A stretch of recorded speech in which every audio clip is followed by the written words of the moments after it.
Daddy మీకు తెలుసా, నేను తొందరలోనే తారక్ ని దక్కించుకోబోతున్నాను. ఏంటి, తారక్ ని దక్కించుకోబోతున్నావా? సిగ్గులేదా నీకు? నువ్వు ఆగవే. అమ్మా అర్చన, నువ్వు చెప్పు. డాడీ, ఆ పల్లెటూరి మొద్దు తారక్కి పెళ్ళమై కూర్చుంది కదా, ఇప్పుడు దాన్ని ఇంట్లో నుంచి గెంటేసే రోజు దగ్గర పడింది. ఆ ఇంట్లో ఒక్కొక్కరి దృష్టిలో దాన్ని విలన్లా చేస్తూ వచ్చాను కదా, ఇప్పుడు తను ఏకాకిలా మిగిలింది. ఏ క్షణమైనా నేను కోరుకున్నది జరగబోతుంది డాడీ. అసలేంటి నువ్వు? ఆశ పట్టంలో కూడా అర్థం ఉండాలి. ఒకరికి మొగుడయ్యాక నీకెలా మొగుడవుతాడని కలలు కంటున్నావే? ఒకరు ఎంగిలి చేసిన కూడు తినడానికి సిగ్గుగలేదా నీకు? ఎలా పుట్టివి నా కడుపు?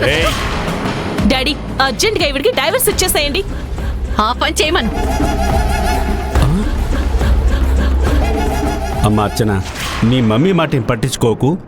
నాకు నీ మీద నమ్మకం ఉంది. నువ్వేం చెయ్యాలనుకున్నా గెలుపు మాత్రం నీదే. నువ్వనుకున్నది నువ్వు చేసేయమ్మా. నీకు నా సపోర్ట్ ఎలాగూ ఉంటుంది. ఓకేనా? Thank you daddy, thank you so much. All the best baby, all the best.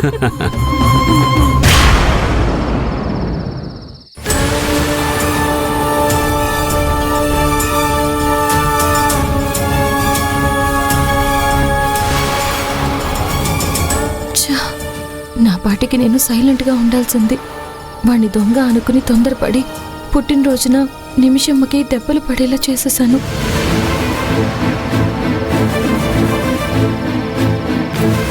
నీలవేణి, అయ్యా. ఏంటమ్మా నిద్ర రావడం లేదా?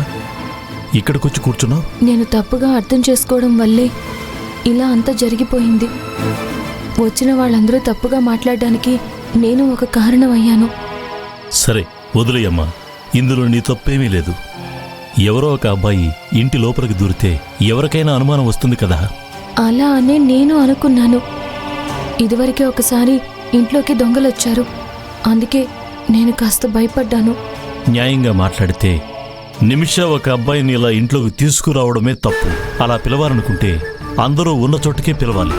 కానీ ఇప్పుడు ప్రాబ్లం అంతా అతన్ని రూమ్లోకి తీసుకుని వెళ్ళడం వల్లే కదా. అయినా కానీ నేను కాస్త నిదానంగా ఆలోచించి చేసుండాల్సిందే. ఆ డోర్కి తాళం వేసే ముందు నిమిషమని ఒక్క మాట అడిగుండాల్సింది. తనని దొంగే అని అనుకున్నాను కదా, అందువల్లే నాకు వేరే ఏ ఆలోచన రాలేదు. పర్లేదు వదిలేయమ్మా, దాన్నే తలుచుకుని ఎందుకు బాధపడుతున్నావు? నువ్వు వెళ్ళి పడుకోమ్మా. అది కాదయ్యా, పుట్టినరోజున ఇలా అయిపోయిందే అని బాధగా ఉంది. ఇక మీదట తన మనసులో ఎప్పుడూ ఇదే ఉంటుంది కదా. నువ్వు నిజంగానే తనని అవమానించాలని ఇలా చేసుంటే అది తప్పు. అలా ఏమీ నువ్వు చేయలేదు కదా. అది కాదయ్యా, ఏది ఏమైనా నిమిషమ్మ చిన్నపిల్ల. అందరి ముందు ఇలా అవమానపడ్డామే అని బాధపడతారు కదా. ఎందుకైనా మంచిది ఒకసారి వెళ్ళి క్షమాపణ అడుగుతానయ్యా. ఏంటమ్మా నువ్వు? అదేం అవసరం లేదు. ఇలానే వదిలేస్తే ఓ 2-3 రోజుల్లో తనే మర్చిపోతుంది. సరేనా? అయ్యా, తన కోసం కాకపోయినా నా కోసమైనా క్షమాపణ అడిగే తీరాలి. లేదంటే నేను మనశ్శాంతిగా పడుకోలేను. అది అమ్మా నీలవేణి.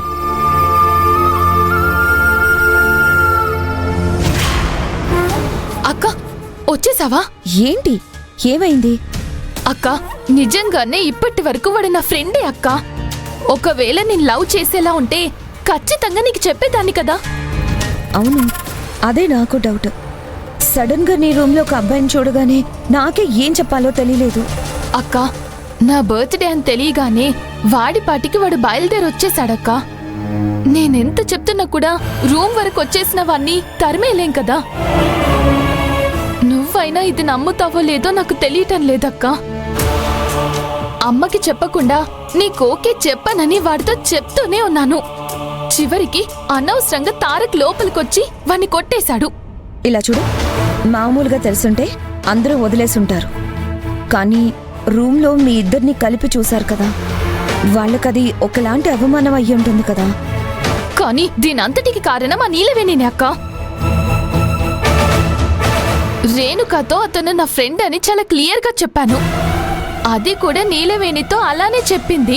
కానీ ఆ నీలవేణి కావాలనే దొంగ దొంగ అని అరిచి రూమ్ డోర్ లాక్ చేసి ఇంత పెద్ద గొడవ ఎలా చేసిందక్క? అది ఎందుకక్క ఇలా చేయాలి? పాపం అక్క, ఆ అబ్బాయి నా వల్ల దెబ్బలు తినడమే కాకుండా దొంగ అనే చెడ్డ పేరు కూడా వచ్చింది. సరే వదిలే, చూసుకుందాం. వదిలే నిమిష, బాధపడకు. అమ్మా ఏయ్, నువ్వు ముందు బయటకెళ్ళు. అమ్మా నన్ను క్షమించండి అమ్మా, అంతా నా తప్పే. నేనే తప్పుగా అర్థం చేసుకున్నాను. నువ్వు తప్పుగా అర్థం చేసుకున్న దానికి నేను అవమానపడాలా? నేను అందరి ముందు తలదించుకోవాలా? ఏమనుకుంటున్నావు నువ్వు? ఆగవే. ఇదివరకే మన ఇంట్లోకి దొంగలు వచ్చారు కదా, అలా అనే అనుకున్నాను. నువ్వు ఇలానే అనుకుంటావు. నీకు ఈ ఇంట్లో ఉన్న స్థానం అలాంటిది కదా మరి. నువ్వేం చేసినా కూడా నీకు సపోర్ట్ చేయడానికి ఈ ఇంట్లో మనుషులున్నారనే పొగరుతోనే కదా ఇలా అంతా చేస్తున్నావు. ఆ రోజు కూడా అంతే. మా బావ మీద దొంగతనం మోపటానికి గిఫ్ట్ బాక్స్ ని కావాలనే మార్చావు. ఇప్పుడు ఈ పని చేసావు కదా. మొత్తానికి మమ్మల్ని అందరినీ ఈ ఇంటి నుంచి తరిమేయాలనుకున్నావు కదా నీలవేణి. అయ్యో అమ్మా, ఎందుకమ్మా ఇలా అంటున్నారు? నేను అలా అనుకుంటానా? నువ్వనుకోవటం మాత్రమే కాదే, బాగా చేసి చూపిస్తావు కూడా. మా అమ్మ, మా నాన్న, అన్నయ్య, నా ఫ్రెండ్స్ అందరి ముందు నన్ను అవమానించావు కదా. ఏయ్, బయటికి వెళ్ళు. అమ్మా నన్ను క్షమించండి అమ్మా. వెళ్ళమని చెప్తున్నాను కదా. నీ మొహం చూస్తుంటేనే నాకు చిరాకు వేస్తుంది.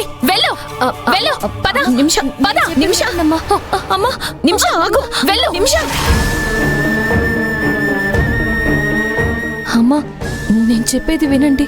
ఇంకొక్క మాట కూడా మాట్లాడుకు. అసలు నీ మొహం నాకు చూపించుకు. వెళ్ళిపో ఇక్కడ నుంచి. వెళ్ళు.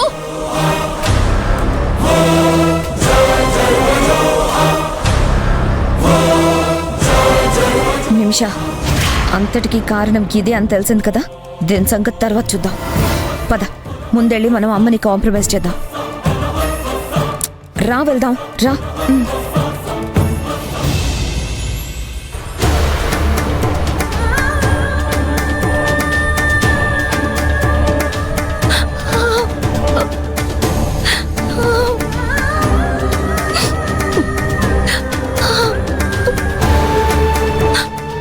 అమ్మ మా ఊళ్ళమ్మ తల్లి, నిజంగా నేను కావాలని ఏది చేయలేదు.